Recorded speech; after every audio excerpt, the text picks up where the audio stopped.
Now, due to very large mass of the earth, the same gravitational force produces very small acceleration in the earth. The acceleration produced is so small that it can't be observed, and we do not see the earth moving towards the stone.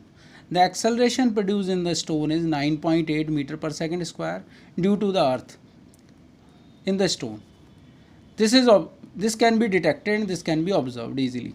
And the acceleration produced in the earth is 1.63 into 10 the power minus 24 meter per second square due to the, so it is minus 20. So you can see it is negligible, it can't be detected, it is very small.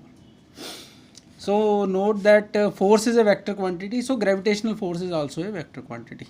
A vector quantity that we will be studying in detail in 11th class. Now I just wanted to tell you that CBSE has deleted the syllabus, changed the syllabus. So it has deleted syllabus of flotation. Entire flotation is deleted from this chapter, gravitation. Flotation, thrust and pressure, Archimedes principle and relative density. All these topics are deleted. So only gravitation is there in this chapter, gravitation. Next, fifth chapter was, next chapter is work and energy, that is entirely, that is in the syllabus.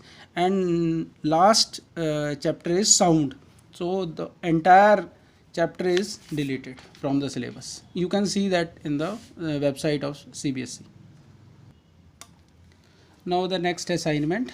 What happens to the gravitational force between the two objects when the distance between them is halved? Last time we have done this question with the distance doubled, that is 2r. Now you will do it yourself. Now calculate the force of gravitation between two objects of masses 50 kg and 120 kg respectively, kept at a distance of 10 meter from one another.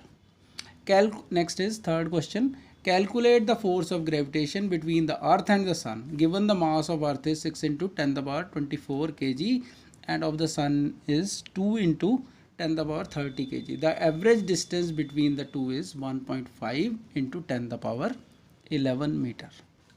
Okay, thank you.